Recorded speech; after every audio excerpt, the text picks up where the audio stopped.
Sa bag-o pang nalingkawas sa kaulipnan ang mga Israelita, gikan dito sa ilang kaulipnan sa Ehipto, unya naabot na sila sa yuta nga gisaad. Ang instruction sa Ginoo kanila, wala pa sila kasulod, giingnan na sila nga matag 50 ka tuig kinahanglan ibalik sa normal ang tanan.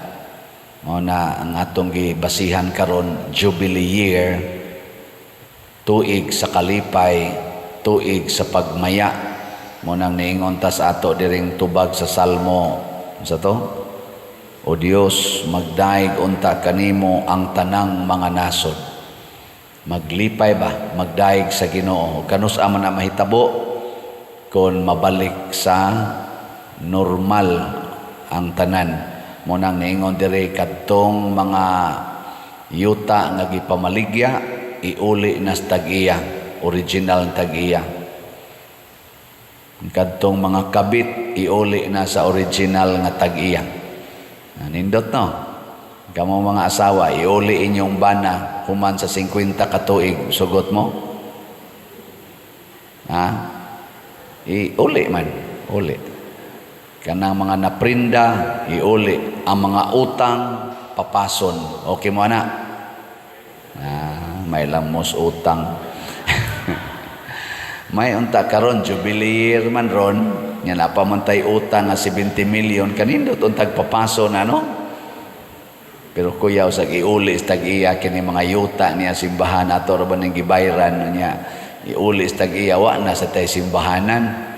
Unsa may pasabot niini nga dinhi sa kalibutan naagid unta ang paghigugmaay. Kana bang ibalik gyud nato sa original nga pagtinagdanay ang atong relasyon nga kitang tanan managsuon, nga sa atubangan sa Dios kitang tanan managsuon. Sige, ligay mong tupad ing naigsuon ta, ing nakono ing igsuon ra ta.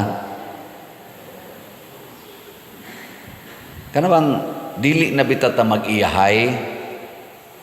Tanawa diri sa atong ebanghelyo si Herodes nga dili gyud makig-uli, dili maminaw sa tambag sa usa ka sinugo sa Dios nga si Juan. Nisangko gyud pinatyanay, napunggutan gyud sa liog sa ulo si Juan. Kay kani manggong atong pag tinagdanay nga dili inigsuon, musangko gyud pinatyanay. Una ngato karong kalibutan nagsigig pinatyanay. Hasta gani mga inahan mupatay na sa ilang anak. Nahitabo na gyud tong giingon ni Kristo, ang inahan, ang ginikanan muunay patay sa ilang anak. Niya ang anak sad mupatay sad sa ilang ginikanan. Basta di na ta maminaw sa Ginoo. Ug unsa man roy pinaka ngilo kayo nga pinatyanay sa ang ginikanan mo patay sa anak, kana gyung abortion. Grabe kayo ang abortion karon. Nya sundan ang sana sugdan na siya pinaagis paghunahuna nga kini ra gyud gidaghanon sa anak, duha ra gyud kabuk akong anak, kay ang kwarta nako dili paigo nga igasto kung mudaghan ang akong anak. Mo na nanagani ikatulo ngadto sa babaw, ako na ng patyon. Nana ilingay mong tupad ing nawala pa kay gipatay nga anak. Nawa kay gipatay anak. Wala bantay ka diya. Kana ding mo inom kag pills, wa din na nimo patyay mo untang anak. Gipatay. Kana day mo butang kag ayudi, gipatay na nimo imong anak. Kanang magpalaygit ka, gipatay na sad nimo imong anak. Gamit ang mga kondom, unsa pa na mga withdrawal, gipatay na nimo ang similya nga unta himuon sa Ginoong mabungahon dinhi sa kalibutan. Pasabot kada Jubilee year na agid ning pakig-uli nato sa Ginoo ug sa atong isig katao nga ang kabubuton sa Ginoo mao gyud matuman dili ang ato kay ang original gyud nga nagbuhat sa kalibutan mao man ang Ginoo mosunod ta sa kabubuton sa Ginoo. Mo nang gitudluan ta pinaagis kinabuhi sa mahal nga Birhen Maria. Kana bitang moingon ang mahal nga Birhen, matuman dinhi kanako sumala sa imong pulong. Pagkaninduta gid ana no. Gilingyan na sa imong tupad. Ing nagusto ka maliwat ni Mama Mary. Nangandoy ka na. Oh, minus kay tag pangandoy ang ato nung pangandoy. Sus mulampos unta ko, mulampos unta ko. Mulampos unta ni akong anak. Makakwarta unta mi. Ana, sige lang kita ana. Pero ang pagtuman sa kabubutos Ginoo, murag dili kayo ta interesado. Nya mao ra ba nay the best? Ngano man kay kun ang kabubuton as Ginoo mo itong sundon, kada adlaw mo na itong sundon, ang atong kinabuhi malinawon. Malinawon. Wa na nang pagpamakap, wa na nang pagdumot. Malinawon. Ikaduha, malipayon. Ang kabubuton sa Ginoo magsigig hatag og kalipay pananglitan kanang niingon ang Ginoo, kung kamo magpahulam ayaw na mo paningil og bayad. Unsa man na? Makalipay na, makaguol. Ay mo pangatog, ay paminaw mo unsa man? Makalipay na, makaguol. Kung ikaw mo ay nagpahulam, niya di ka maningil og bayad, malipay ka o maguol?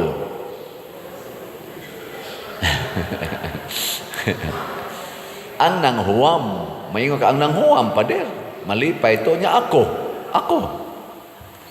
Oy, ayaw gi-underestimate ang saad sa Ginoo. Nya niingon ra ba sa ubang mga statement dinhi sa Ebanghelyo o sa Salmo, ang Ginoo na hinumdom sa iyang kasabutan hangtod sa kahangturan.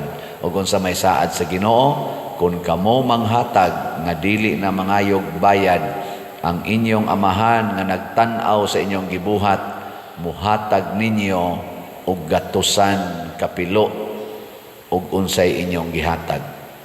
Mao na siya. Mo bitang nalipay kong magdaha ko aning 70 million kay akong ibaligya ang mga slots, kamong mupalit og slot, apil na sad ko kay mupalit man sad ko ani. Ang mahitabo ulian ta sa Ginoo og gatusan kapilo. Nya kanang dili mamalit, unsa may mahitabo? Ha? Kusga. Uy, uli. Kamao bitaw ta nang multiplication, ka simple multiplication. 100 man ato per slot. Og mopalit kag usa ka slot, nya i-times 100. Pila may iuli sa Ginoo nimo? Okay. 100 times 100. Pila may mabalik nimo? Kusga ba? Di mo kamao? Pila? Hangad-hangad pas atok. Naaday calculator. Ibalik lagi sa Ginoo gatusan kapilo. Nyag mapalit kag usa ka slot, nya i-times na niya 100. Pila may mahitabo sa imong 100? Mahimong 10,000. Kay upat naman na kasiro. Kuag tulo, 10,000. Unya ron kung dili ka mo palit, nya karong buntaga, i-times sa Ginoo ang tanan. So, 0 ka. 0 times 100. Pila man? Okay, bawa man dahil mo. 0. Nara. Mauna siya. Kasimple ra gyud kaayo. Pero kay kuwang mantas pagtuo, maunang mo ingon ta, di na tinuod, ingong Father. Pero pangutana mo sa tanang namalit. Pangutana sila. Unsay inyong na-experience. Lain-lain lang. Kaya ang Ginoo, kung iyan na ning i-multiply, lain-lain man ang iyang paagi. Naiusahay, material. Nasa'y usahay, psychological. Nasa'y usahay, social. Naiusahay, emotional. Lain-lain lang. Naingon ako, Padre, sa una nagdepresyon ko. Sige kog palit ni mog slot. Nawa akong depresyon. Oh, kanang depresyon kabayran day nagkwarta. Oh, kabayran sige kag palit og kanang naang maintenance, pero mag-anam kag ka ugno. Pero kwaon as Ginoo, kadak kong grasya na. Padre, sige mig-away sa kong asawa sa una. Sige gimig-away tungod aning kwarta. Nya karon sige na kog palit og slot. Wa man mausab ang among kwarta pero wa na mamiaway, malinaw naman mi. Kabayran bago nagkwarta ng away sa pamilya. Di kabayran sayo pangutanaha. Kabayran bago nagkwarta ang kalinaw sa pamilya? Di oy kadaghang mga dato diha wa na magtagdanay na magiuban dagko kay balay, dako pa ning atong simbahan ang ilang balay. Pero ang asawa, to as pikaside, ang bana, di as pikaside. Ang mga anak sa to as pikaside. Way tagdanay, kanya-kanya kusina. Pero usa ka balay, dako kayo, magtanaw kaslayo. Mingon ka, hala kanay sa balay. Pero ang nagpuyo, nagbinungulay. Wa din na. Pero magsige na sila palit og slot, sige palit og slot, magtinagdanay na sila. Moingon ang bana, day, pila na napalit ni mong slot. Siya, oy, nakapalit na ko mga 1,000 ka slots. Oy, siya, alkansi day ko nimo. Punanin ako kay 500 pa man akong napalit. 1,000. Sa dato man sila. Dato man. Niya, ang Ginoo mo, hikap mo na silang kasing-kasing. Anugon sa inyong kwarta nga nakapabugat sa inyong kasing-kasing. Hala, palit mo slot. Haron tagaan mo grasya. Muna, nga tong slot karon ang title kay Grace. O unsay meaning ani?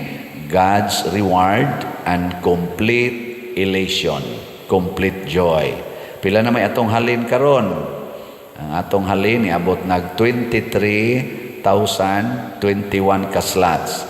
Naapay 676,979 ka slots na available, tag 100 pesos per slot. Nya na ani 70 slot challenge na 7,000 per challenge, 98 na sad ka challenges ang atong nadawat. Pakpakan na sa nato ang namalit. Praise the Lord.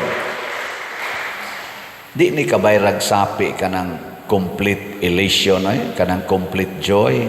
Kana bang malipay bitaw ka way hunong-hunong 24 hours or 24/7 pag kanindota ang kinabuhiya. Why billions of dollars nga makabayad ana just to experience complete joy. Ang Ginoo ra gyud mo na dunay jubilee ang atong kinabuhi basta na ay Ginoo. Nya unsaon pag abot ana sama ni Juan nga magbubunyag, sama ni Moises, sama sa mahal nga Birhen Maria o sa mga santos, sige lang kitag buhat sa kabubutos Ginoo. Muna ako, ibalhin ko dito sa Compostela karong Pitsa 5, pila na lang kaadlaw. Duha na lang, way labot ning adlaw, o buhi pa ko. Duha na lang kaadlaw. Nya, sa may mahitabo, na ay atubangonon nga challenge na sad. Pero dili ko mahadlok niya na, tungod kay naaman mong akong mga online o territorial parishioners. Pakpakan na sa nato ang namalit, mga online and territorial parishioners. Basin karon nag-andam pa man ko sa akong comprehensive report. Basin ugma adlawng Domingo, katapusan akong Domingos pagmisa dinhi, isip inyong parish priest, muhatag ko kaning gitawag summarized report sa atong total cash in o total cash out. Sugod ko ni abot dinhi atong August 2019 hangtod karong August 2025. Kanindot magtan-aw lagi ko murag nindot kaayo ang nahitabo. Kahibaw ko nga bisan asa pa ko, basta maghimo lang yun ko sa akong pagkapari, munindot sa gyud ang hitabo. Nya kamusad og mamalit lang gyud mo slot, tabang lang gyud mo simbahan, munindot sad ang hitabo sa inyong kinabuhi. Unsaon ganito pagpalit og slot? Kibaw na mo, o palita din sa atong opisina, or wa na ta dinhi, alaadto lang sad mo dito sa Compostela, dito mo pamalit. Pero niya dinhi mamaligya gyapon kay ingon maning taga San Vicente, mamaligya gyapon sila slot. Diha mo palit og slot sa namaligyag slot. Unya, ang pinaka nindot iagi lang gyud sa atong official nga kaning dawatan nagkwarta, atong bank accounts, ang atong GCash accounts. Karon open na ang akong GCash account, kutob ni sa 500,000. Unya kaning kwarta padala ihatag nga hinato, madua makas abroad o niya dinhi kwarta padala, i-address lang sa kungan or bisag kinsangan dinhi nga naa sa ato karong gipakita sa atong screen. Unya ang Western Union ayaw na lang na iagi diha kung inyong ipadala nako, kay gi-block nako sa Western Union. Sad to say, no, dili nako makapasar sa ilang standard tungod kay daghan over na kaayo ang nadawat nako nga kwarta. Di man sa sila motuo nga wa ni nako gamita, ila man ko nganlan og scammer. Sige lang, ato na lang ang dawaton kay standard man sa nas kalibutan. Muna, ang kalipay mga igsoon, dili nato mapalit og kwarta. Ang tinuod nga kalipay, labi na gyud ang kabalaan sa kinabuhi, matagamtam lang sa mga tao nga magtuman sa kabubuton sa Dios. Si Herodes na disturbo tungod kay nagbuhat man siya sala. Bisag dato siya kaayo, bisag siya maoy hari niadtong panahona, na disturbo siya. Pero ang iyang giputlas liog malinawon, wa magyaw-yaw dito sod sa prisuhan si Juan, si Jesus pod nagilansang sa cross, malinawon, wa magsigig syagit-syagit, wa magsigig hilak-hilak nga kanang nagmahay, malinawon. Ngano man gipuno sa Ginoo sa kalipay ang ilang kasing-kasing. Kita sad mao sa nay atong bation. Sige, last na lang lingi sa imong tupad. Lingi ba? Ing na sugod karon, tabat nako na sugod karon, ako na jud kang lipayon. Ing na ako na kang lipayon.